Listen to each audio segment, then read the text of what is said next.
Assalamualaikum warahmatullahi wabarakatuh. Halo Sobat Lestari, perkenalkan nama saya Fira Mahasari dengan NIM akhir 30, Prodi Teknik Lingkungan. Di sini saya akan membuat video untuk memenuhi tugas Pancasila dengan dosen pengampu Ibu Melisa MPD. Adapun video yang saya buat adalah mengapa sih Pancasila sebagai ideologi bangsa? Nah, untuk lebih jelasnya, yuk kita lihat video berikut. Sebelum kita bahas mengapa Pancasila sebagai ideologi bangsa, yuk kita pahami tentang apa itu ideologi. Ideologi berasal dari bahasa Yunani, yakni dari kata idea dan logos. Kata idea berarti gagasan, sedangkan logos artinya pengetahuan. Yang mana ideologi adalah pengetahuan tentang gagasan-gagasan atau pengetahuan tentang ide-ide. Jika diartikan lebih luas, ideologi berarti keseluruhan sistem gagasan-gagasan yang mampu memberikan persepsi, landasan, dan pedoman tingkah laku bagi seseorang atau masyarakat dalam keseluruhan kehidupannya guna mencapai tujuan yang dicita-citakan. Pancasila sebagai ideologi bangsa artinya, Pancasila sebagai suatu sistem gagasan yang menjadi landasan dan pedoman tingkah laku bagi bangsa Indonesia. Nah, mengapa Pancasila menjadi ideologi? Ada beberapa alasan mengapa Pancasila disebut ideologi. Yang pertama, Pancasila telah memenuhi tolak ukur ideologi, yakni dari aspek realistis, aspek idealisme, dan aspek fleksibilitas.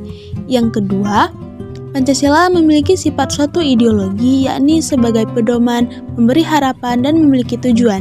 Adapun yang ketiga, karena pemikiran yang terkandung dalam Pancasila menembus ruang dan waktu, atau masih terus relevan dengan zaman.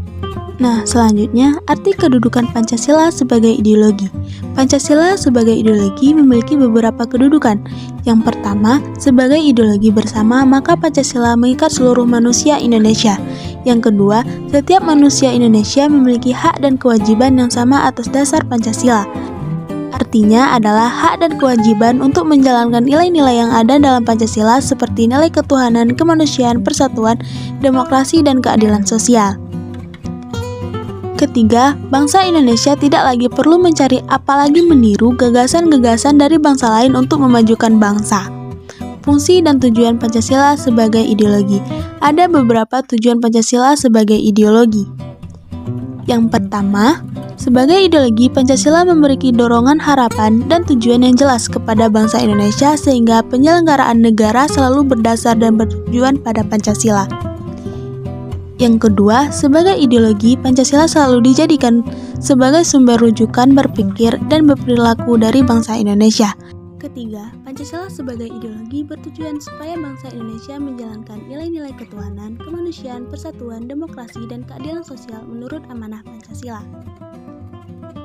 Nah, yang keempat, Pancasila sebagai ideologi bertujuan agar bangsa Indonesia selalu menempatkan Pancasila sebagai asas utama dalam bernegara. Nah, Sobat Lestari, sekian nih video dari saya. Semoga bermanfaat bagi kita semua. Terima kasih dan wassalamualaikum warahmatullahi wabarakatuh.